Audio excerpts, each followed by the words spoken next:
Ang kwentong ito ay hango sa totoong buhay. Karanasan ito ni Urdin. Taong 1910, Perez, Agusan del Sur.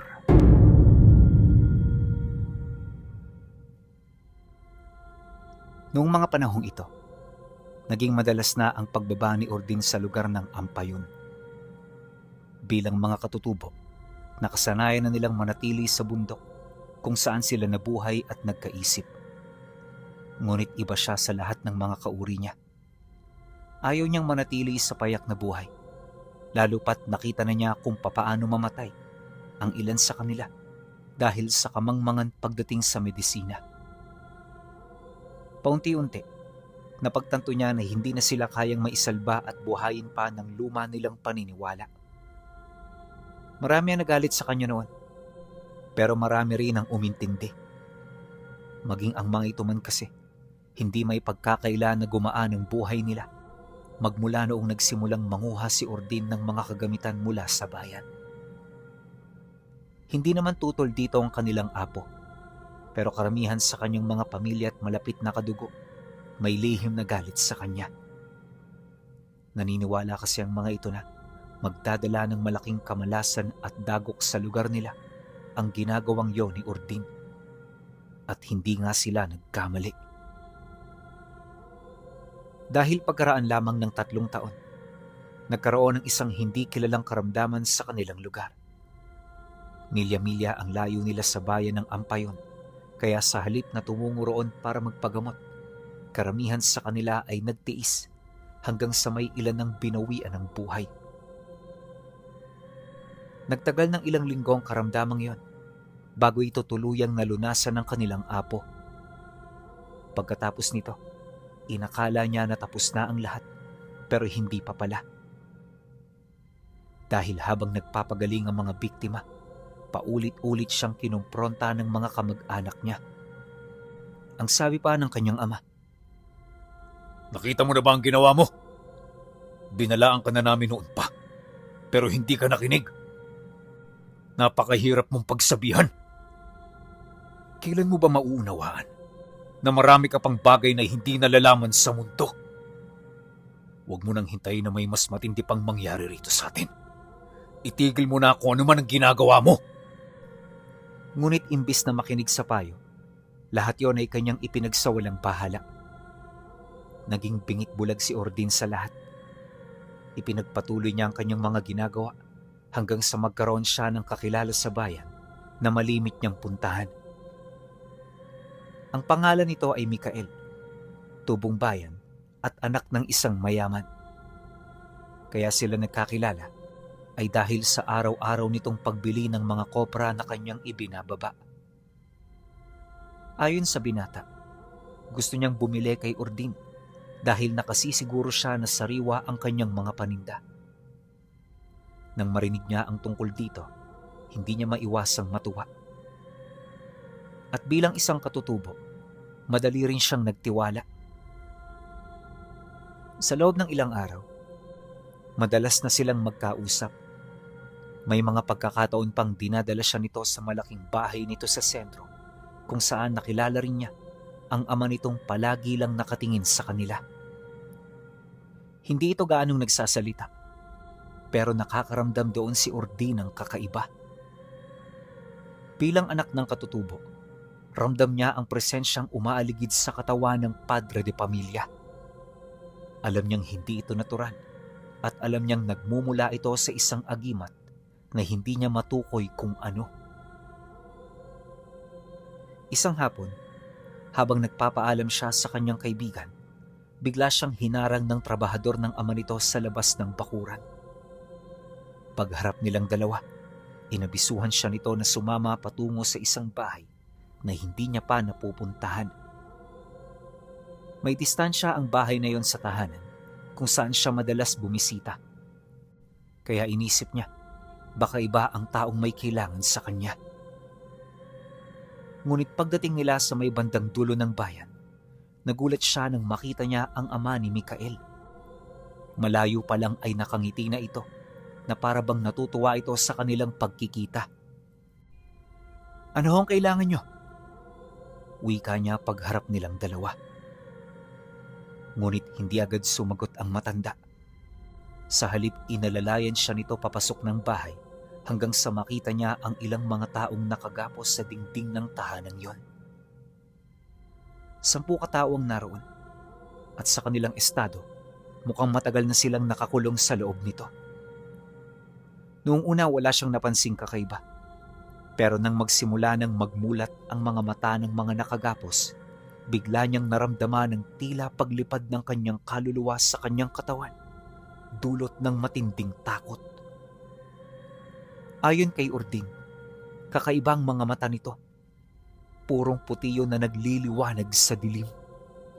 At ang mas nakakapangilabot pa, nagkikiskisan ang kanilang mga ngipin habang nakatingin sa kanila. Yun bang parang gutom na gutom ang mga ito? Nang makita naman yon ng ama ni Mikael, kagad nitong ipinag-utos sa kanyang mga tauhan na kumuha ng pagkain. Dali-dali namang sumunod ang mga ito at sa loob lamang ng ilang minuto, bumalik sila na may daladalang mga sako. Pagbuhos nila ng mga laman ng sakong yon, bumungad sa kanya ang mga kamay at binti ng mga taong kinatay nito na parang hayop. At nang makita ito ng mga nilalang, pilit itong kumawala sa kanilang mga kadena. Ngunit masyadong matibay ang mga kadenang yon, kaya naman hindi kaagad nila nasunggaban ang mga karne na kanilang inaasam. Dahil dito, kasyual na kinuha ng ama ni Mikael ang ilang tipak ng karne para ipakain sa mga ito. At pagbalik nito sa kanyang kinaroroonan, marahan nitong pinunas ang dugo sa panyo, kasabay ng pagwika nito sa kanya ng, Hindi ko sila pwedeng patayin. Parte sila ng aming pamilya na naging biktima ng Yanggaw. Matagal na silang ganyan. At ginawa na rin namin ang lahat ng paraan. Matagal na akong nawala ng pag-asa. Pero nang dumating ka, Urdin, nagbago ang lahat. Tulungan mo kami sa problemang ito. At ipinapangako ko sa iyo, makakamit mo ang gantimpala na matagal mo nang hinahangad para sa iyong tribo. Nang marinig niya ito, kagad siyang napaisip. Sa tono ng pananalita ng matanda, mukhang alam nito ang tungkol sa pag-iral ng 6 na diwatang sinasamba ng apo nila. Bagaman binata, naniniwala siyang totoo ang mga ito. Bukod kasi sa mga kwento, alam niyang tunay talagang umiiral ang mga nilalang na yon dahil bawat isa sa kanilang tribo ay nadala na ng apo nila sa banal na lupa kung saan ito nakatira. Bawat diwatang pinaniniwalaan ng kanilang angkan ay nananatiling lihim sa loob ng kanilang tribo. Imposible itong malaman ng mga tagalabas, pero sa estado ng pananalita ng matanda, alam niyang yon ang tinutukoy nito. Ha? Ano pong ibig niyong sabihin? Mahinahong tanong niya. Pilit na nagmamaang-maangan kahit meron na siyang ideya sa mga pinag-uusapan nila. Nang marinig naman ito ng matanda, bigla itong tumitig sa kanya na may galit sa muka. Ang 6 na diwata ang tinutukoy ko. Hindi ko alam ang kanilang mga pangalan, pero alam ko ang kanilang mga katangian. Bawat isa sa kanila ay may alaga na isang hindi pangkaraniwang hayop. Ang isa ay agila na may liwanag na kasing tingkad ng araw. Ang isa ay gininto ang usa na may malalaking sungay. Ang isa ay toro na may mga nakasabit na hiyas sa leeg nito. Ang isa ay puting lobo na may mga matang katulad ng kidlat na naglalakbay. Ang isa ay serpente na may mga berdeng kaliskis, nakahalin tulad ng sa mamahaling bato.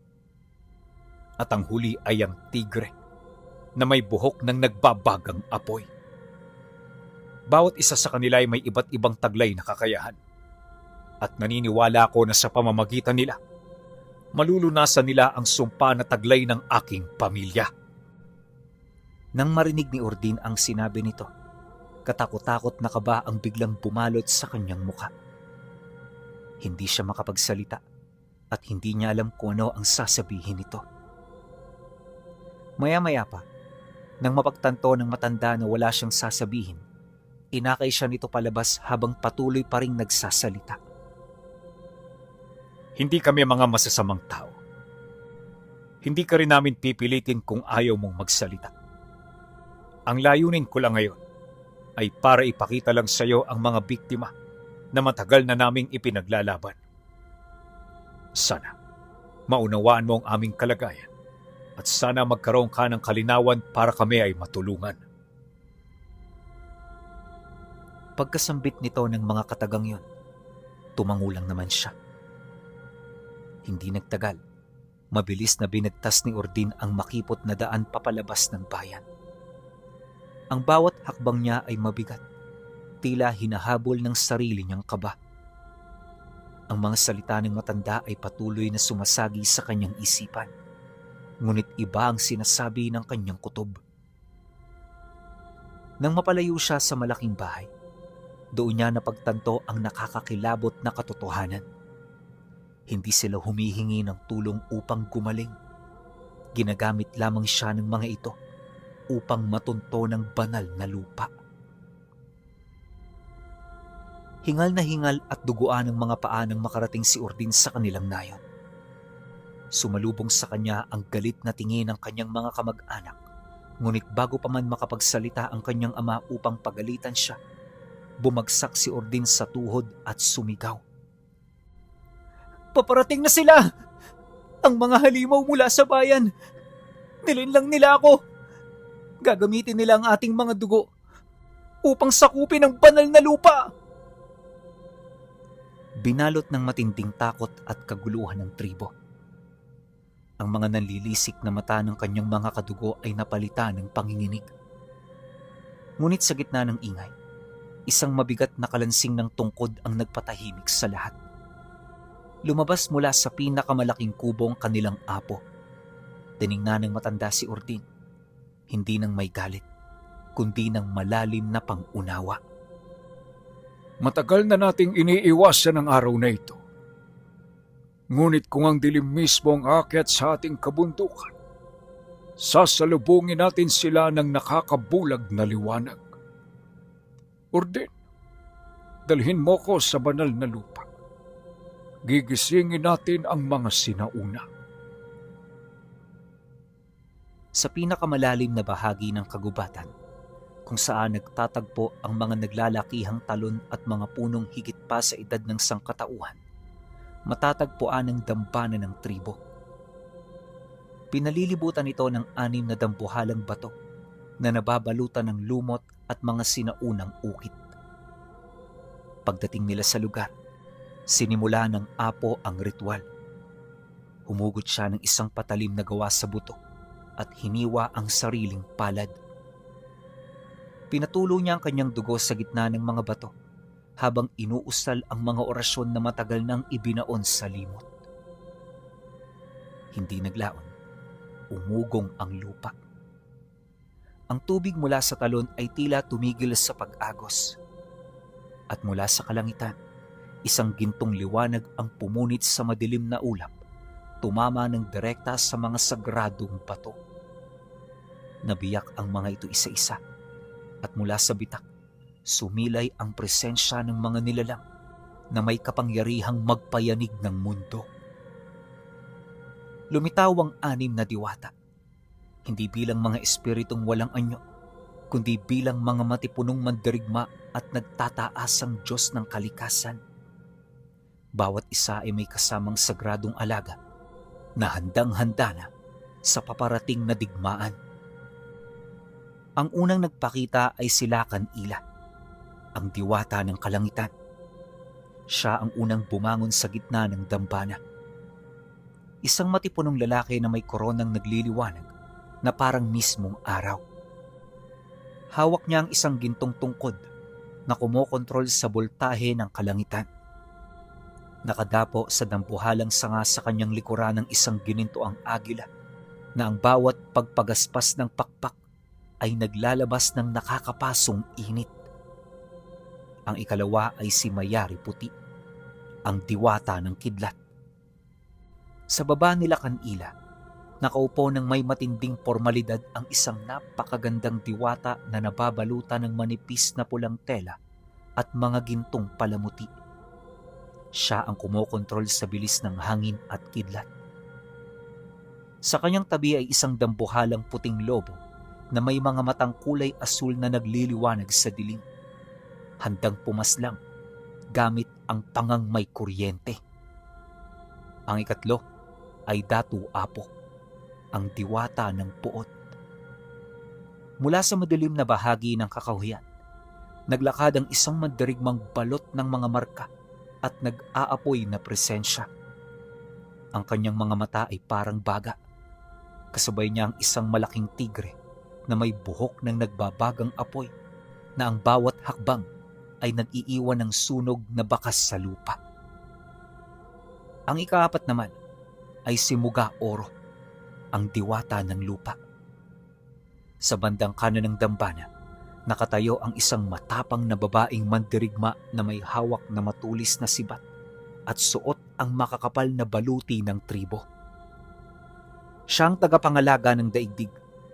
Sa kanyang likuran ay isang dambuhalang toro na may mga nakasabit na asul na hiyas at mistikong marka na kayang durugin ng buong bundok sa isang salpok. Ang ikalima ay si Lakan Inas, ang diwata ng kagubatan. Sa gawing itaas ng talon, nakatayo ang isang tahimik ngunit makapangyarihang lalaki na may mahabang buhok, suot ang balabal ng mga dahon at kahoy. Katabi niya ang gininto ang usa na may malalaking sungay na naglalabas ng nakakabulag na liwanag upang protektahan ang kalikasan mula sa mga aswang. At ang panghuli, si Dayang Sawa, ang diwata ng katubigan. Mula sa ibabang ilog, umahon ng isang naglalakihang serpente na may mga berdeng kaliskis na kumikinang na parang esmeralda. Sa tabi nito, umupo sa isang batong isang marikit na diwatang may korona ng mga bulaklak, tahimik na kumokontrol sa lason at alon ng katubigan. Matapos niya itong masilayan, napatulala si Urdin sa kanyang mga nakita. Hindi naglaon, napansin niya ang hangin ay napuno ng nakakapasong enerhiya, puwersa at mahika. Maya-maya pa, may inialay na isang gintong susi ang apo nila bago ito tuluyang lumuhod sa harapan ng anim habang nagsasalita ng mga diyalektong mas matanda pa sa tribo nila. Ilang minuto ring nagtagal ang pakikipag-usap nito bago yun tuluyang dinggi ng mga diwata. Sa puntong yun, halos hindi na niya mawari kung ano ang kanyang gagawin. Gusto niyang sabihin ang kanyang mga nasilayan, pero hindi niya mawari kung papaano ito sisimulan. Kalaunan, nang matapos na sa pagsasalita ang apo, tsaka bumaba sila Kanila at lumapit sa kanila. Nag-anyo itong parang isang tao na animoy hangad nitong makibagay sa kanila. Pagkatapos dito na ito nagsalita, gamit ang kanilang sariling diyalekto. Ang mga pangyayaring ito ay nakatala na sa libro ng kasaysayan. Wala kang dapat ipagpaumanhin, apo, sapagkat ginawa mong lahat ng iyong makakaya para maiiwas ang tribo sa kaguluhang ito. Naparito kami hindi para dinggin ang iyong pagtawag, kundi para tulungan kayo sa inyong kinakaharap na suliranin. At hanggat nandirito kami, ipinapangako ko na hindi kayo magagapi. Tumayo ang mga balahibo ni Urdin nang marinig niya ang tinig nila Kanila. Mababa ito, kalmado, ngunit may taglay na puwersang nagpanginig sa mismong lupang kanilang tinatapakan. Matapos nun tumingala ang apo, puno ng luha ang mga mata at dahan-dahang tumayo mula sa pagkakaluhod. Patawad, mahal na Lakan. Ngunit ang kalaban ay hindi lamang mga ordinaryong aswang. Nakita ni Urdin, kinain na nila ang buong bayan ng ampayo ng hindi nalalaman ng mga pangkaraniwang taong inosenteng naninirahan doon. Alam ko kung ano ang kanilang pakay. Ang mga yanggaw na iyon ay sumailalim sa isang madilim na kasunduan. Hindi lamang dugo ninyo ang gusto nila. Nais nilang makuha ang mutya ng buhay na nakabaon sa ilalim ng banal na lupa. Kapag napasa kamay nila ito, hindi lamang ang tribo ninyo ang maglalaho, kundi ang buong kabundukan ng Perez. Magiging pugad ng mga halimaw yon at masasamang engkanto. Tugon ng diwata, sabay turo sa gininto ang susi na inialay ng apo na ngayon ay lumulutang sa gitna ng dambana. Nang marinig ito ni Urdin, napalitan ng nag-aapoy na galit ang kanyang takot. Siya ang ginamit upang buksan ang daan, kaya siya rin ang tatapos sa kahibangang ito. Humakbang siya pasulong at hinawakan ng mahigpit ang dala niyang kampilan na ipinahawak sa kanya ng apo. Kung ganon, hindi natin sila hahayaang makatungtong sa dambanang ito. Sabihin ninyo sa amin kung ano ang dapat naming gawin. Matapang na pahayag ni Urdin. Ang tapang mo ay hinulma ng iyong pagkakamali. Gagamitin natin yan, Urdin. Hindi nag-aksaya ng panahon ng mga diwata. Alam nilang milya-milya pa lang ang layo ng mga halimaw, ay ramdam na ang kanilang umaalingasaw na presensya. Sa isang kumpas nila kanila, nagsimulang kumilos ang kalikasan upang pormahan ang kanilang depensa. Lumapit sa unahan si Muga Oro. Itinarak niya ang kanyang matutulis na sibat sa lupa at biglang yumanig ang buong paligid. Mula sa paanan ng banal na lupa, mabilis na umangat ang nagtataasan at makakapal na pader ng bato at lupa, bumubuo ng isang natural na kuta na hindi madaling matitibag ng kahit na anong puwersa. Ang kanyang dambuhalang toro ay umungol. Pinapatibay ang mga harang gamit ang asul na enerhiyang dumadaloy mula sa mga hiyas nito. Kasunod niyang kumilos ay si Dayang Sawa. Itinaas niya ang kanyang mga kamay at ang katubigan mula sa talon ay nahati. Inilihis niya ang agos ng ilog upang pumalibot sa ginawang kuta ni Muga Oro. Ngunit hindi ito ordinaryong tubig. Sa tulong ng kanyang berdeng serpente, nilagyan niya ng kamandag at lason ang anyong tubig na ito. Sino mang halimaw na magtangkang lumangoy dito ay malulusaw hanggang buto. Upang maselyohan ang depensa, lumapit sila kan Inas. Hinawakan niya ang mga pader na bato at sa isang iglap, umusbong ang makapal at matitinik na baging na pumupulupot sa buong kuta. Ang mga tinik na ito ay kasing tigas ng bakal. Sapat na ang harang na ito upang patagalin sila. Ngunit kailangan ninyong lumaban, mga anak ng lupa.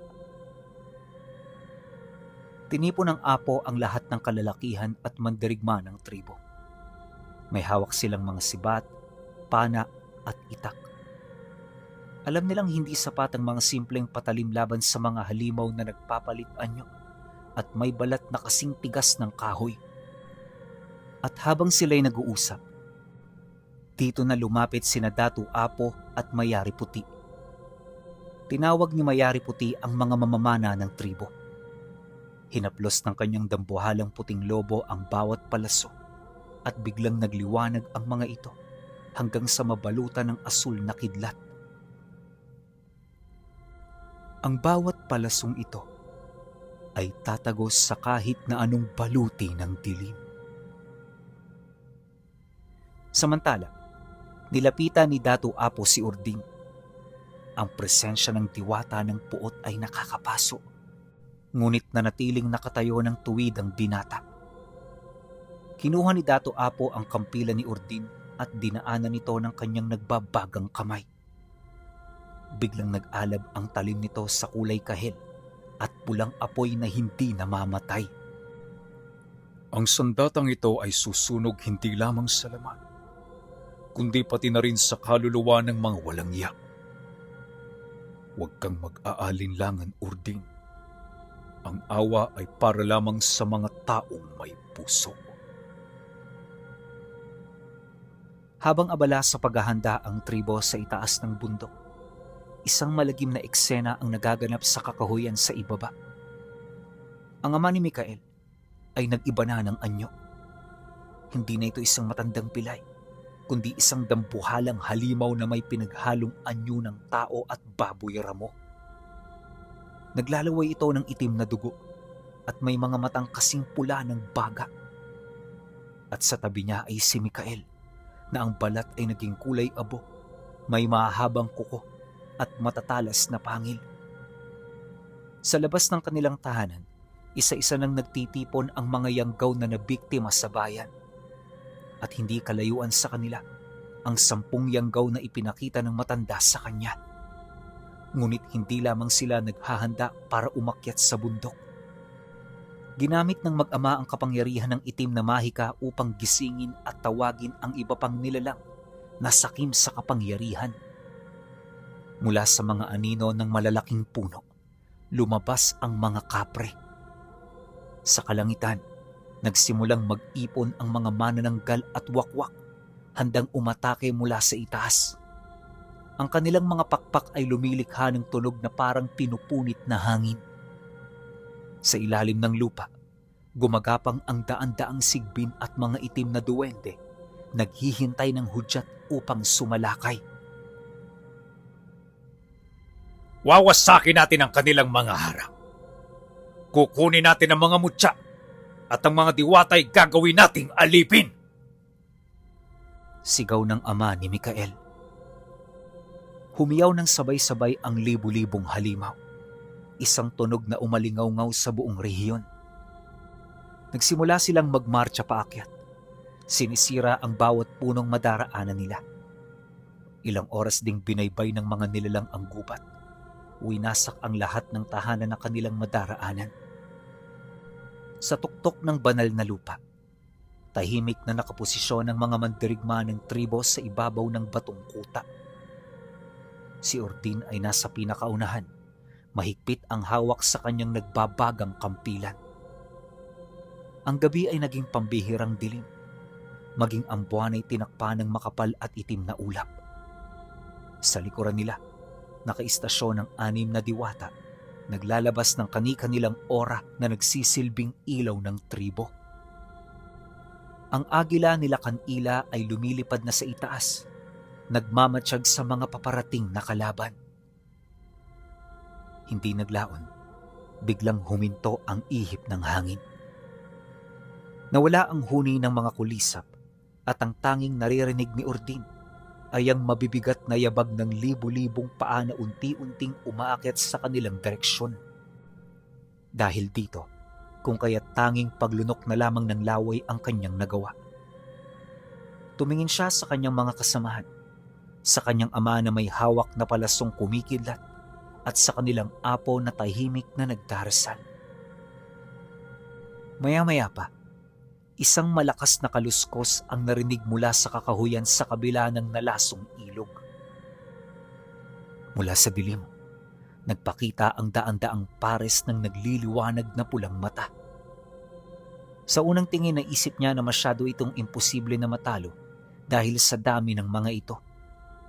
Ngunit nang tingnan niya ang mga diwata, dito niya unti-unting naunawaan ang mga taglay nilang kapangyarihan.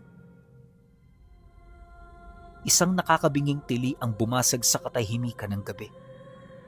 Mula sa makapal na ulap, mistulang umula ng itim na anino. Bumulusok pababa ang daan-daang wakwak at manananggal. Ang kanilang mga pakpak ay lumilikha ng hanging amoy malansa. Pakay nila ang mga mandirigma sa itaas ng kuta. Umaasang mabibigla nila ang tribo mula sa himpapawid. Ngunit nang makita ito ng pangkat ng apo, ay kaagad naman itong naghanda. Ihanda ang mga pana! Sigaw ng ama ni Ordin. Kasabay ng kanyang utos, sabay-sabay na inilagay ng mga kalalakihan ang kanilang mga palaso sa kwerdas. At sa isang kisap mata, daan-daang palasong nababalutan ng asul na kidlat ang umibabaw sa dilim. Pagsalpok ng mga palaso mula sa mga lumilipad na halimaw, umalingaw-ngaw ang malalakas na pagsabog ng boltahe. Ang mga manananggal na natamaan ay hindi lamang nahulog. Sila ay naging abo. Bago pa man bumagsak sa lupa, nilamon ng kuryente ni Mayari Puti. Ngunit masyadong marami ang mga halimaw. Ilan sa mga ito ay nakalusot sa ulan ng palaso at akmang dadagitin ang mga katutubo. Subalit bago pa man dumampi ang kanilang mahahabang dila at matatalas na kuko, isang nagliliyab na liwanag ang sumilaw sa lahat. Bumagsak mula sa alapaap ang ginintoang agila nila Kanila. Sa bawat pagkampay ng dampuhalang pakpak nito, naglalabas ito ng alo ng boltahe na kasing init ng araw. Sinunog nito ang buong hanay ng mga lumilipad na engkanto. Pagkatapos, tumingala sila Kanila. Itinaas ang kanyang gintong tungkod at isang malaking haligi ng liwanag ang tumama sa mga ulap. Tuluyang nilinis ang himpapawid mula sa mga halimaw. Sa ibaba naman, hindi nagpapigil ang hukbo ng mga yanggaw. Doon umungol ang ama ni Mikael na kasalukuyan noong nasa anyo ng higanting baboy Ramon na naglalaway ng itim na dugo. Sugod! Tawirin ang ilog! Durugin ang mga pader! Sigaw nito sa kanyang mga nasasakupan na naghihintay sa likod ng mga punong binabalot ng kadiliman. Naunang sumugod ang mga sigbin at mga itim na duwende. Sa kanilang labis na pagkauhaw sa dugo, bulag silang tumalon sa ilog na nakapalibot sa kuta. Ngunit sa sandaling dumampi ang kanilang mga balat sa tubig, nakakakilabot na tili ang namutawi sa kanilang mga bibig. Ang tubig na hinaluan ng kamandag ni Dayang Sawa ay bumula. Unti-unting natunaw ang laman ng mga halimaw. Iniwan ang kanilang mga buto na lumulutang-lutang sa tubig. Pagkatapos, ang dambuhalang serpente ni Dayang Sawa ay lumangoy sa gitna ng ilog. Nilalamon ng buo ang sinumang magtangkang tumawid sa mababaw na bahagi. Nang makita ito ng ama ni Mikael, bumaling ito sa mga higanting nasa likuran niya. Mga kapre! Gamitin ang mga puno! Gumawa kayo ng daan! Dumamba ang 5 naglalakihang kapre. Bawat isa ay may buhat na dambuhalang trosong kanilang hinugot mula sa lupa. Sa isang malakas na indayog, inihagis nila ang mga higanting puno patawid sa lasong ilog. Bumagsak ang mga ito sa pader na ginawa ni Muga Oro at lumikha ito ng tulay na yumanig sa buong bundok. Nakatakas na ang mga baboy sa kanilang kural. Oras na para sunugin sila. Nakangising bulong ng diwata habang pinapatunog ang kanyang mga kamao. Matapos nitong sumigaw, nakita nilang umakyat ang mga yanggaw at mga patay na nabuhay sa mga kahoy na tulay. Dito na nagsimula ang madugong labanan ng laman laban sa bakal. Kagad itong sinalubong ng mga mandirigma ng tribo. Sa unahan tumayo si Urdin. Pagsilay niya sa kanyang unahan, isang mabilis na yanggaw ang tumalon papunta sa kanya. Nakabuka ang bibig upang kagati ng kanyang leeg. At nang masipat niya itong papalapit, walang pag-aalinlangang inihawi ni Urdin ang kanyang kampilan. Hindi lang nito hiniwa ang halimaw. Sumabog sa kahil na apoy ang katawan nito. Sa sandaling magdikit ang talim at laman. Ang apoy ni Datu Apo na nakabalot sa sandata ay hindi namamatay kahit talsikan pa ng dugo. Sunod-sunod ang ginawang pagtaga ni Urdin. Bawat wasak ay nag-iiwan ng nagliliyab na markas sa kalawakan ng gabi. Ngunit sa kalagitnaan ng patayan, isang pamilyar na boses ang sumigaw mula sa mga nakasalansan na bangkay. Urdin! Walang yaka! Akala mo ba matatakasan mo ang mga ginawa mo? Dito, pumunit sa hanay ng mga aswang si Mikael. Ang kanyang balat ay kulay abo at ang kanyang mga mata ay purong puti at walang itim. Ang kanyang mga kamay ay naging matatalas na kuko na kasing haba ng patalim. Mikael! Nagtiwala ako sa iyo. Tinuring kitang kaibigan. Kaibigan, isa ka lang kasangkapan. Ibibigay mo sa amin ang mutya o uunahin kong kainin ang puso ng iyong ama. Pagkasambit nito ng mga katagang yon, sumugod ito ng may pambihirang bilis. Naiwasan ni Urdin ang unang atake, ngunit nasugatan ng kanyang braso sa ikalawang kalmot. Bago pa man makabawi si Mikael para sa ikatlong saksak, isang dambuhalang anino ang tumalon sa ibabaw nila. Isang malaking tigre na gawa sa nagbabagang apoy ang dumagan kay Mikael. Ibinabaon nito ang nag-aapoy na pangil sa balikat ng halimaw. At doon napasigawang nilalang sa sakit habang nasusunog ang kanyang itim na dugo. Pagsilay niya rito, mabilis siyang tumakbo papalapit at walang pag-aalinlangang itinarak ang kanyang kampilan direkta sa dibdib ng nilalang. Sana, sa susunod na buhay, matuto kang maging tao. Bulong ni Urdin, pagkatapos sumabog sa apoy ang buong katawan ni Mikael na naging abo sa ibabaw ng bato. Sa kabilang banda naman ng pader, patuloy ang pag-akyat ng mga kapre. Dahil sa kanilang laki, hindi madaling tabla ng mga ito ng mga palaso at sibat. Nakita ito nila Kan-Inas. Dali-daling humakbang ang diwata ng kagubatan sa gilid ng kuta. Ibinuka niya ang kanyang mga palad at idinikit sa mga tinik na baging na nakapulupot sa pader.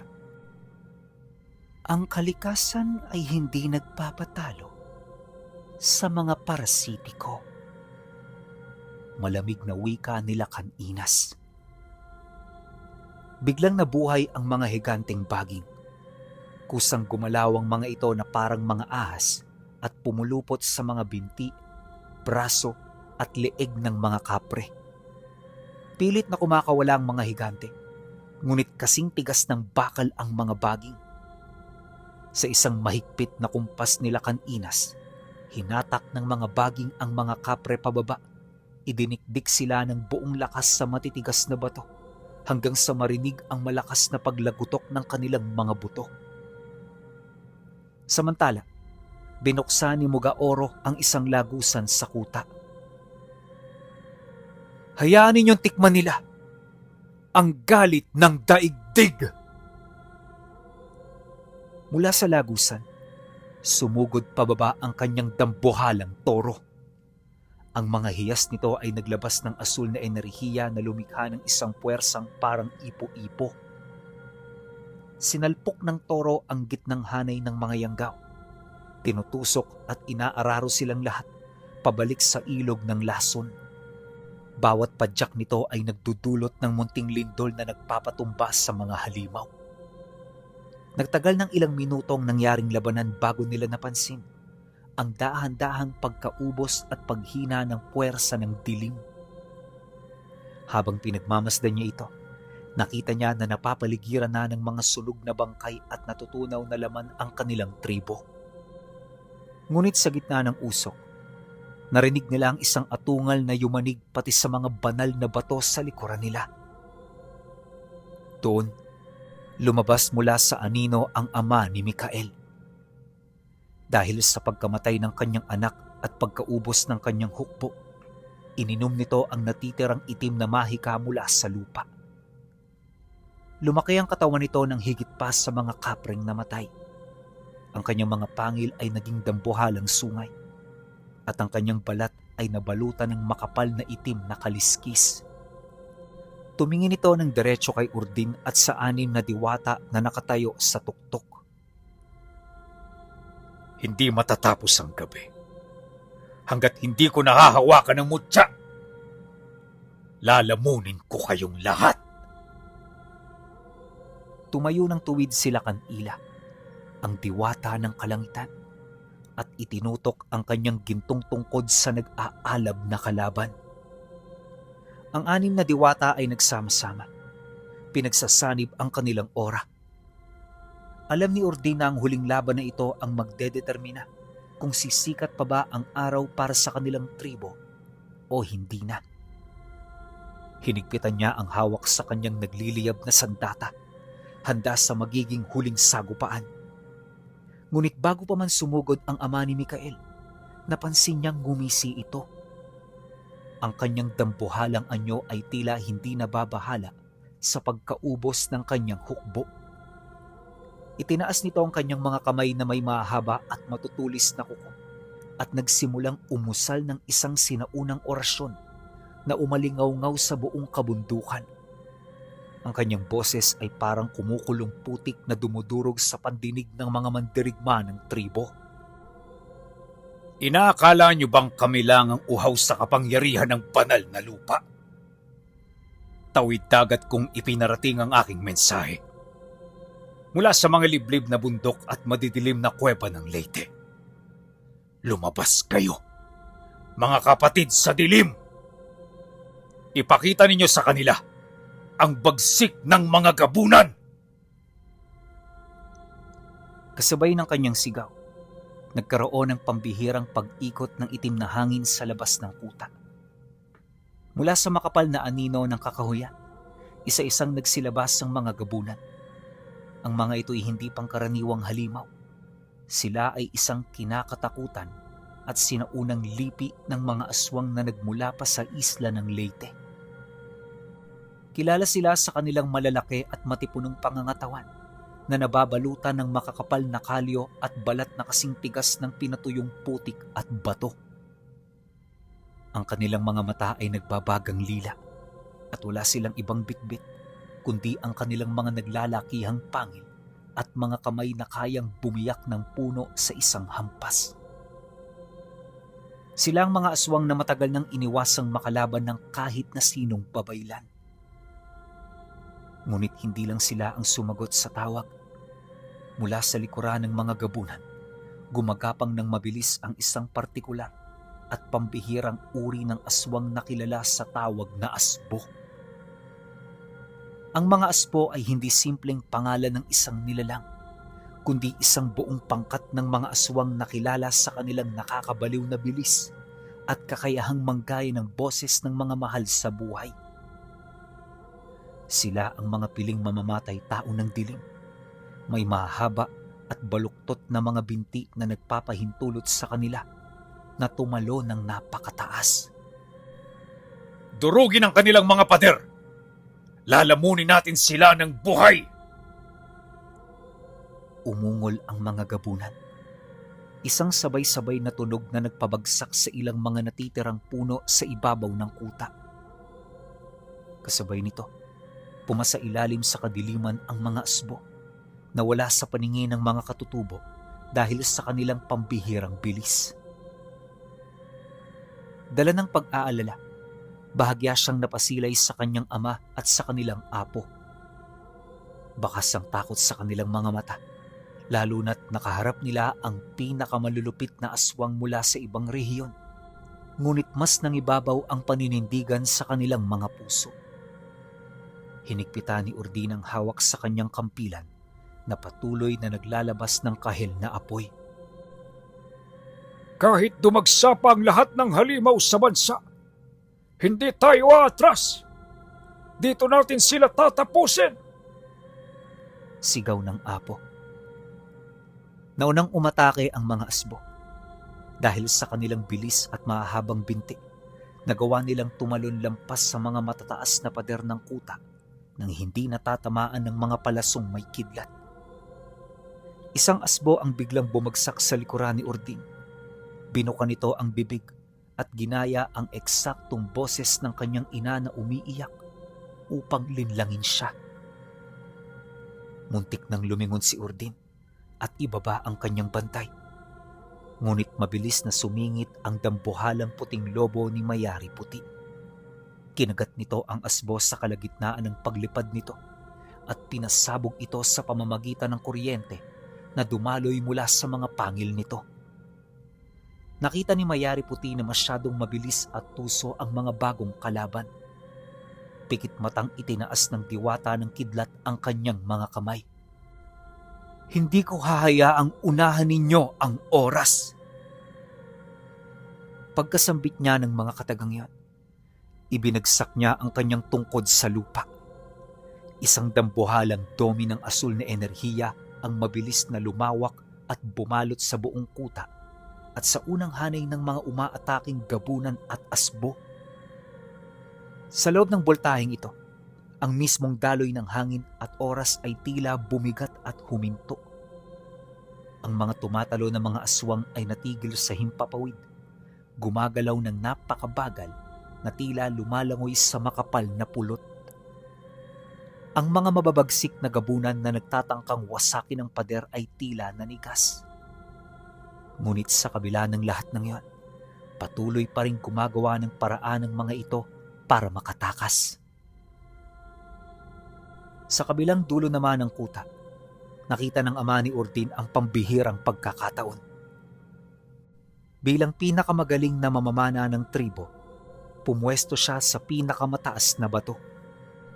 Kalmado niyang inasinta ang isa sa mga pinakamalaking gabunan na pilit na binabasag ang mahika ni Mayari Puti. Pinakawalan niya ang palasong nababalutan ng asul na kidlat. At sa isang kisap mata, tila bang nabiyak ang hangin sa bilis nito bago ito tumagos ng direkta sa nagbabagang lilang mata ng gabunang papasunggab sa kanila. Pagtama ng palaso, sumabog ang ulo ng halimaw at naging itim na usok. Ngayon, Apo, tapusin mo sila habang nakagapos ang kanilang mga paa! Sigaw ng kanyang ama habang patuloy na nagpapaula ng palaso. Sa pagpapatuloy ng kaguluhan, wala na halos silang malinaw na plano para matalo ang mga nilalang. Ang mga mandirigma na kasama nila ay buong puwersang pinagpuputol ang ulo ng mga asbo na naipit sa mahika ng diwata habang inuulan ng sibat ang mga gabunan. Ngunit hindi tumatagal ang mahika sa ama ni Mikael. Dahil sa dami ng ininom nitong itim na kapangyarihan at sa pag-aalay ng dugo, dahan-dahan nitong nabasag ang asul na domi. Wala kayong kwenta! Atungal ng punong halimaw, sabay wasak sa harang ng kuta gamit ang kanyang dambuhalang sungay at makakapal na braso. Dahil dito, nagliparan ang mga malalaking bato at tumilapo ng ilang mandirigma. Handa na sana nitong dambahin ang Apo upang kunin ang mutya. Ngunit nang makita ito ng mga diwata, dito na sila kumilos gamit ang pinagsanib nilang puwersa. Lakan Inas! Dayang Sawa! Pigilan ninyo ang mga paa! Agad na pinalabas ni Lakan Inas ang pinakamakapal na ugat mula sa kailaliman ng lupa. Ipinulupot ito sa mga binti ng dambuhalang halimaw na yanggaw. Si Dayang Sawa naman ay nagpakawala ng isang higanteng alon ng lasong tubig na pinalibot sa ibabang bahagi ng katawan ng ama ni Mikael. Unti-unting tinutunaw ang matitigas nitong kaliskis. Ngunit sa kabila ng lahat ng iyon, umungulang sa sakit ang halimaw at pilit na kumakawala habang walang patid na hinahawi ang mga ugat. Datu Apo! Mugaoro! Durugin ang kanyang baluti! Pagkatapos mag-utos ng diwata, tumalo ng higanting toro ni Mugaoro. Sinalpok ng buong puwersa ang tagiliran ng halimaw na nagdulot ng malakas na paglagutok ng mga buto nito. Kasunod nito ay ang pagtalo ni Datu Apo mula sa himpapawid. Inipon ang lahat ng puot sa kanyang mga nagbabagang kamao. Ibinagsak niya ito ng direkta sa mukha ng ama ni Mikael. Sumabog ang kahil na apoy hanggang sa makita nila na sinusunog na ang kalahati ng mukha ng halimaw. Ngunit buhay pa rin ito. Bulag man ang isang mata, duguan at unti-unting natutunaw, pilit nitong inabot ang dambana. Ang natitirang mga gabunan ay nagtangkang sumaklolo sa kanilang pinuno, ngunit pinigilan sila ng dambuhalang agila nila Kanila. Apo, sa'yo nakasalalay ang huling hampas. Ipagtanggol mo ang iyong lahi! Ang diwata ng kalangitan ay nagpalabas ng isang dalisay na sinag ng araw mula sa kanyang gintong tungkod Itinutok ito hindi sa halimaw, kundi sa kampilan na hawak ng apo. Ang sandata ng apo ay nagliwanag ng pinaghalong kahil na apoy ni Datu Apo at ng nakakabulag na gintong liwanag nila Kanila. Naging napakabigat ng espada, punong-puno ng sagradong enerhiya na hindi kayang dalhin ng isang ordinaryong tao. Ngunit dahil sa kagustuhang iligtas ang kanilang tribo, nakuha ng apo ang lakas na hindi niya inaasahang taglay niya. Tumakbo ito ng mabilis. Ginamit ang isang bumagsak na malaking bato upang tumalo ng napakataas patungo sa nag-aapoy at nag-aagaw buhay na dambuhalang nilalang. Ito ang pabuya sa mga halimaw na nanlilinlang at nananamantala. Sigaw ng apo. Sa isang malakas, mabilis at buong puwersang taga, ibinaon ito ang nagliliwanag na kampilan ng direkta sa dibdib ng ama ni Mikael, kung saan tinamaan nito ang itim nitong puso. Isang nakakabinging katahimikan ang bumalot sa buong bundok. Nanlaki ang kaisa-isahang mata ng punong yanggaw. Mula sa sugat nito sa dibdib, sumabog ang mga sinag ng gintong liwanag, tumatagos sa balat, buto at kaliskis nito. Ang liwanag ay kumalat sa buong paligid na parang isang sumabog na araw. Ang mga natitirang gabunan mula Leyte at mga asbo ay nangisay at tuluyang naging abo sa sandaling matamaan sila ng purong enerhiya na nagmumula sa mutya ng mga diwata. Sa huli, sumabog ang katawan ng halimaw. Tumila po ng apo pababa mula sa ere, ngunit mabilis siyang sinalo ng ginintuang usa nila Kaninas. Ligtas siyang ibinaba sa lupa habang bumabagsak ang mga itim na abo sa kanilang paligid.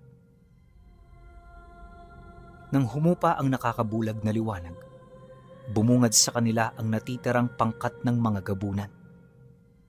Nanghihina na ang mga ito at sa gitna ng kanilang lipi, akay-akay nila ang ama ng kaibigan ni Urdin na nanlinlang sa kanya. Buhay pa ito, ngunit sa pagkakataong yon, hindi may pagkakaila ang kanyang matinding panghihina. Nasa kanyuan na rin ito ng tao, subalit bakas pa rin sa mukha nito ang kawalan ng kagustuhan na sumuko. Ilang minuto pa ang lumipas, dahan-dahang tumayo ang matanda. Pagsilay nito sa kanila, nakita nila ang paghaba ng kuko nito sa hintuturo na siyang ginamit nito upang makapaglikha ng ritual sa kanyang dibdib. Sa aming uri, hindi ang pagkatalo ang magdidikta sa aming buhay. Bawat pinuno ay merong alas kapag nakaharap na sa bingit ng kamatayan. Hayaan ninyong ipakita ko sa inyo ang alas na matagal na namin tinatago. Pagkasambit nito ng mga katagang yon, bigla itong gumuhit ng simbolo sa kanyang dibdib. Matapos nun, kinuha nito ang isang palason na nakatarak sa kasama nitong wala ng buhay. Itinarak niya ito sa sugat na nasa kanyang dibdib, kung saan mula roon ay kitang-kita na ang pagtibok ng kanyang puso. Nang itarak ng matanda ang palaso sa mismong tumitibok nitong puso, isang nakakabinging katahimikan ang bumalot sa buong banal na lupa. Ang hangin kani-kanina lang ay may dalang amoy ng tagumpay at usok. Ngayon ay biglang nanlamig at naging kasing bigat ng tingga. Wala ni isa mang gumalaw. Maging ang 6 na diwata ay natigilan sa pambihirang itim na mahikang namumuo sa kanilang harapan. Mula sa sugat sa dibdib ng matanda, hindi dugo ang lumabas, kundi isang malapot at kumukulong itim na likido na tila may sariling buhay. Gumapang ito sa buong katawan ng punong yanggaw. Binabalot siya na parang isang higanting sapot ng gagamba. Kasabay nito ang mga natitirang gabunan na nakaluhod sa paligid ay biglang nangisay. Ang kanilang mga mata ay nawala ng lilang liwanag at ang kanilang mga katawan ay mabilis na natuyo hanggang sa maging alikabok. Ang kanilang lakas, kaluluwa at itim na enerhiya ay dahan-dahang hinigop patungo sa nagbabagong anyong matanda. At sa isang iglap, kumalat ang tunog ng nababasag at nag-iibang hugis na mga buto. Pinunit mula sa loob ang katawan ng ama ni Mikael. Ang lumabas dito ay hindi na isang aswang at lalong hindi na isang gabunan. Isa itong dambuhalang demonyo na iniluwal mula sa pinakailalim ng impyerno. Meron itong taas na halos 3 ulit ng isang ordinaryong tao. Ang balat nito ay kasing itim ng uling, ngunit sa ilalim nito ay may mga ugat na naglalabas ng nagbabagang pulang liwanag na parang dumadaloy na likidong apoy. Ang mukha nito ay walang mata, kundi isang dambuhalang bibig na puno ng patong-patong na mga pangil na kasing tulis ng sibat. Sa likuran nito, bumuka ang 2 malalaking pakpak na gawa sa purong anino at usok. Ito ang pinakadiwa ng unang Yanggaw. Isang sinaunang sumpa na matagal nang ibinao ng ating mga ninuno. Sigaw ng diwata na may halong kaba. Maya-maya pa umungol ang demonyo. Hindi lang ito basta tunog. Isa itong puwersa. Isang napakalakas na hangin ng itim na enerhiya ang yumanig sa buong bundok. Tumilapo ng maraming mandirigma ng tribo, kabilang si Urdin at ang kanyang ama. Maging ang nagtataasang puno sa paligid ng dambana ay nabuwal na parang mga tuyong damo. Ang araw na kanina ay nagbabadya ng sumikat ay biglang tinakpa ng isang pambihirang itim na ulap. Ibinabalik ang buong kabundukan sa natatakot na kadiliman. Huwag niyo siyang hayaang makalapit sa dambana! Utos ng apo na duguan na at pilit na bumabangon habang hawak ang nagliliwanag na kampilan. Pagkasambit nito ng mga kataga, naunang sumugod ang higanteng toro. Yumuko ito at tinatulis ang mga dambuhalang sungay, handang araruhin ang demonyo. Ngunit nang magsalpok ang 2, hindi man lang umatras ang halimaw. Gamit ang isang kamay nitong may matatalas na kuko, sinalo nito ang sungay ng toro. Sa isang marahas na pag-ikot, ibinalibag ng demonyo ang dambuhalang hayop na parang laruan na bumagsak at gumuho sa isang bahagi ng batong kuta. Walang silbi! Wika ng demonyo. Matapos nun, kagad na nagpakawala ng higanteng bultahe ng kidlat si Mayari Puti, habang bumuga naman ang naglalagablab na apoy ang tigre ni Datu Apo. Nagsalubong ang kidlat at apoy, isang atake na kayang tumupok ng buong kagubatan. Ngunit ibinuka lamang ng demonyo ang kanyang dambuhalang bibig at hinigop ang parehong atake. Nilamon nito ang enerhiya at lalo pang umilaw ng matingkad ang mga pulang ugat sa katawan nito. Paano natin lalabanan ang isang nilalang na kumakain ng ating kapangyarihan? Natatarantang tanong ng ama ni Urdin. Maya-maya pa, lumipad ang ginintoang agila nila Kanila upang dagitin ang mga mata ng demonyo.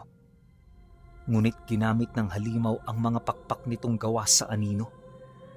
Hinagupit nito ang agila na nagdulot ng malakas na pagsabog sa himpapawid at pansamantalang nagpabagsak sa sagradong ibon pabalik sa gintong tungkod ng diwata ng kalangitan. Isa-isang natumba ang mga depensa ng banal na lupa. Ang mga baging nila Kaninas na sumubok pumulupot sa demonyo ay naging abo sa sandaling dumikit ang mga ito sa nagbabagang balat ng halimaw. Ang lasong tubig naman ni Dayang Sawa ay mabilis na naging singaw bago pa man dumampi sa katawan nito. At nang maisakatuparan na yon ang nilalang, unti-unti itong naglakad patungo sa gitna ng dambana kung nasaan ang mutya ng buhay. Ang bawat hakbang nito ay nag-iiwan ng malalim na bakas ng sunog sa banal na lupa. Patapos na ang inyong pamumuno, mga diwata. Ang daigdig na to ay sasakupin na ng kadiliman. Wika ng demonyo. Ngunit bago pa man ito mahawakan ng mutya, isang figura ang humarang sa kanyang daan. Si Urdin. Duguan ang kanyang muka, punit-punit ang kanyang kasuotan, at basag ang kanyang panangga, ngunit nakatayo siya ng tuwid. Kinuha niya ang nagliliwanag na kampilan mula sa kamay ng naghihinang apo.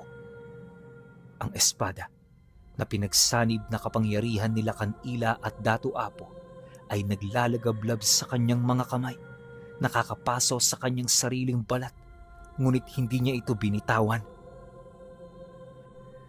Hindi mo makukuha ang aming lupa! Halimaw! Buong tapang na sigaw ni Urdin habang itinatapat ang dulo ng kampilan sa mukha ng dambuhalang demonyo. Isang hamak na tao. Isang mangmang na katutubong nag-akalang ang mga kagamitan sa bayan ang magliligtas sa kanyang lipi. Ikaw ang nagbukas ng daan para sa amin, Urdin. Ikaw ang sisira sa sarili mong bayan. Oo, nagkamali ako. Dinala ko ang peligro sa aming pinto. Kaya obligasyon kong isarado ito. Nang makita ng ama ni Urdin ang katapangan ng kanyang anak, humugot ito ng 3 palaso. Pinahira niya ito ng kanyang sariling dugo bago ipinatong sa kwerdas. Mga kasama, ibuwis natin ang buhay para sa mutya! Sabay-sabay na nagpakawala ng mga sibat at pana ang mga katutubo. Hindi man ito napinsala ang demonyo ng tuluyan. Nakatulong din naman yon kahit papaano. At ang mga palasong pinahira ng dugo ng ama ni Urdin ay matagumpay na bumaon sa pakpak ng halimaw na nagdulot dito ng panandaliang pagkagulat. Nakita nila Anila ang katapangan ni Urdin at ng kanyang tribo.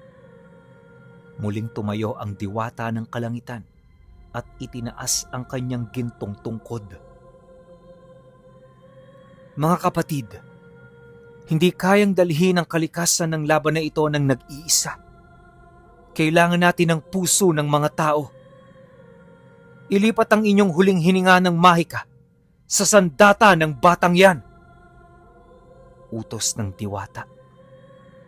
Pagkatapos tumango ang mga ito, sabay-sabay nilang itinaas ang kanilang mga kamay. Ang asul na kidlat ni Mayari Puti, ang kalikasan nila Kaninas, ang puot ni Datu Apo, ang puwersa ng lupa ni Mugaoro, at ang tubig ni Dayang Sawa. Lahat ng ito ay nag-anyong mga pino at nagliliwanag na sinulid na pumasok at sumanib sa kampilan na hawak ni Urdin. Dahil dito, lumiwanag ng sobra ang espada. Naging kasing tingkad ito ng 10 araw, isang sandatang binuo mula sa purong pag-asa, pagsisisi at pagmamahal sa kalikasan. Naramdaman ni Urdin ang pag-agos ng kapangyarihan ng buong kalikasan sa kanyang mga ugat. Habang pinakikiramdaman niya ito, bigla namang umungol sa galit ang demonyo nang maramdaman nito ang nagbabadyang panganib. Iniangat nito ang kanyang dambuhalang kamay na may mga nag-aapoy na kuko upang durugin si Urdin ng tuluyan. Ngayon, Urdin, hiwain mo ang kadiliman! Sigaw ng apo. Buong lakas na tumalon si Urdin at sinalubong ang paparating na kamay ng demonyo. Sa isang iglap, nagtagpo ang nagliliwanag na kampilan ni Urdin at ang nag-aapoy na kuko ng dambuhalang demonyo. Umalingaw-ngaw ang isang pambihirang tunog, hindi ng pagsabog, kundi ng tila pagkabiyak ng mismong kalawakan. Tumagos ang pinagsanib na kapangyarihan ng 6 na diwata sa matigas na balat ng halimaw. Mula sa kampilan, sumabog ang isang nakakabulag na puting liwanag na dahan-dahang lumamon sa buong pagkatao ng nilalang. Umungol ito ng pilit at puno ng sakit. Ngunit walang nagawa ang kadiliman laban sa dalisay na enerhiya ng kalikasan at sa puso ng isang taong handang isakripisyo ang lahat. Unti-unti, nagkapira-piraso ang katawan ng sinaunang halimaw, naging mga itim na abo na tinangay ng hanging amihan hanggang sa tuluyan nitong maglaho sa ibabaw ng banal na lupa. Bumagsak si Ordin sa lupa. Basag ang panangga at duguan ng katawan. Nawala ang nakakapasong liwanag ng kanyang kampilan at bumalik ito sa pagiging isang ordinaryong piraso ng bakal. Nang matiyak na wala na ang banta, lumapit ang 6 na diwata sa gitna ng dambana, pumalibot sa mutya ng buhay. Sabay-sabay nilang itinaas ang kanilang mga kamay at sa isang malambing na pag-awit gamit ang sinaunang dialekto ng daigdig, pinakawalan nila ang huling selyo ng mutya. Isang mainit at lunti ang enerhiya ang gumapang sa buong kabundukan. At sa kumpas nila kaninas, ang mga natumbang puno ay muling tumayo at nagkaroon ng mayayabong na dahon. Tinanggal ni Dayang Sawa ang lason sa ilog. Ibinabalik ang malinis at malinaw nitong agos. Ibinalik ni Mugaoro ang mga nadurog na bato, habang nilinis ni Mayari Puti ang kalangitan mula sa itim na ulap. Sa loob lamang ng ilang sandali, ang nawasak na bundok ay bumalik sa orihinal nitong anyo. Mas payapa, mas buhay, at tila hindi nadungisan ng madugong digmaan. Pagkatapos, lumapit sila kan Ila sa apo at sa mag-ama. Tapos na ang inyong misyon bilang mga tagapagbantay ng lupang ito. Ang mundo ng mga tao ay unti-unti nang nilalamon ng kasakiman at dilim. Upang masuklian ang inyong katapangan at upang hindi na kayo muling madamay sa kasamaan ng sibilisasyon, bubuksan namin ang lagusan patungo sa aming daigdig. Sa mundo ng mga engkanto, walang sakit, walang digmaan, at walang kamatayan. Doon mananatili kayong ligtas habang buhay. Isang nakakabighaning lagusan ng liwanag ang bumukas sa likuran ng mga diwata. Nakita ng mga katutubo ang isang paraisong higit pa sa kanilang pinapangarap. Isa-isang tumayo ang mga mandirigma at ang mga pamilya ng tribo, handang lisanin ang magulong mundo ng mga tao. Akay-akay ng kanyang ama, inalalayan si Ordin patungo sa lagusan. Ngunit nang nasa mismong pintuan na sila ng kabilang mundo, dahan-dahang huminto si Ordin at bumitaw sa pagkakakapit ng kanyang ama. Ordin, anak, halika na. Naguguluhang tawag ng kanyang ama. Tumingin si Ordin sa lagusan at pagkatapos ay ibinaling ang kanyang paningin sa ibaba ng bundok kung saan natatanaw ang maliliit na ilaw mula sa bayan ng Ampayon. Naalala niya kung bakit siya unang bumaba sa bayang yon. Naalala niya ang kanyang pagnanais na makita ang pag-unlad, ang medisina at ang pagbabago ng pamumuhay na maaari sanang magsalba sa kamangmangan niya. Ama, patawad. Apo, patawad.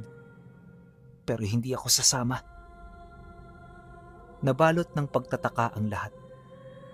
Lumapit sila kan Ila at tiningnan siya ng malalim. Kung may iwan ka sa mundong ito, Ordin, mawawala ang lahat ng basbas mo. Hindi mo na muling masisilayan ang banal na lupa at babalik ka sa pagiging isang hamak at ordinaryong tao. Bakit mo pipiliing magpaiwan sa isang mundong unti-unti nang nabubulok? Dahil ang mundong ito ay patuloy na nagbabago. Nakita kong dilim nito Pero alam kong may liwanag din ang pag-unlad ng sibilisasyon ng tao. May mga bagay na nais ko pang matuklasan. Dito ako nabibilang at dito ko nais tapusin ang aking kwento. Niyakap ng mahigpit ng kanyang ama si Urdin. Umiiyak. Alam na ito ang huling pagkakataon na magkikita sila. Tumango ang apo bilang huling pagpupugay sa tapang ng binata. Nare-respeto namin ang iyong pasya, anak ng tao. Naway matagpuan mo ang sibilisasyong iyong hinahanap. Pagkatapos ng pamamaalam, dahan-dahang pumasok ang buong tribo sa lagusan. Kasamang 6 na diwata, unti-unting sumara ang pintuan ng liwanag. Nang tuluyang maglaho ang lagusan, nakaramdam si Urdin ng isang matinding kaba at panlalamig. Nawala ang kakaibang pakiramdam ng mahika sa hangin. Nang lingunin niya ang dambana, isa na lamang itong ordinaryong kumpol ng mga lumang bato. Wala na ang banal na lupa, wala na ang mga diwata, wala na ang kanyang pamilya. Tinupad ng mga diwata ang kanilang salita. Siya ay naging isang pangkaraniwang tao na lamang. Walang kapangyarihan at walang basbas ng kalikasan. Pinulot ni Urdin ang kanyang lumang kampilan, na ngayon ay puno na ng kalawang at bakas ng digmaan. Dahan-dahan siyang nagsimulang maglakad pababa ng bundok, patungo sa sibilisasyong matagal na niyang inaasam. Lumipas ang maraming dekada. Ang kabundukan ay patuloy na nagbago kasabay ng mabilis na pag-usad ng panahon. Si Urdin ay tumanda na namumuhay ng mag-isa sa bayan. Wala na siyang kakayahang makakita ng mga engkanto at wala na ring naniniwala sa kanyang mga kwento tungkol sa 6 na diwata at sa dambuhalang demonyo. Ngunit sa tuwing sasapit ang gabi at iihip ang malamig na hangin mula sa kabundukan, napapangiti pa rin ang matandang si Urdin. Dahil kahit kinuha sa kanya ang lahat ng mahika at mahiwagang kakayahan, naiwan sa kanya ang isang bagay na hindi kailanman mananakaw ng panahon o ng sibilisasyon. Ang walang kupas na alaala ng nakaraan at ang kaalamang minsan sa isang yugto ng kasaysayan na iligtas niya ang daigdig mula sa kadiliman. Hanggang dito na lang ang kwento ni Urdin Pinuno. Naway nagustuhan niyo ang kanyang talambuhay patungkol sa naranasan niya noong minsang magkaroon ng digmaan sa banal na lupa ng 6 na diwata.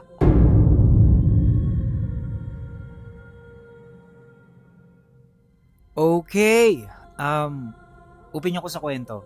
Guys, kamusta? Kumustahin ko muna kayo. Medyo matagal nating di ginawa to, no? Yung pagbibigay ng opinion sa kwento. Pero kasi dito, sa kwento ni Urdin, alam nyo, ramdam na ramdam ko na parang sinisiksik siya sa isang kwento. Kasi kung ako lang, alam ko mahihimay pa to eh. May mga eksena na parang bigla siyang tumalon. Tulad ng eksena na bigla na lang siyang hinahabol ng magtatay. So hindi natin alam kung ano yung eksaktong dahilan. Pwedeng minarkahan siya habang nandun siya sa lugar ng mga yanggaw. Pwedeng ganun eh. No? Tapos nung namarkahan siya, may dugo yung paa niya, di ba? Tumatakbo siya.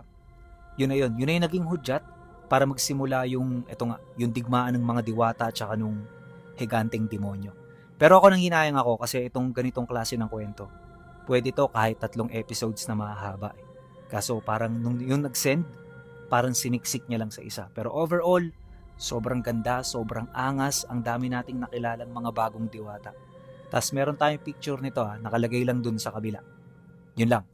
Hanggang sa susunod na kwento. Salamat.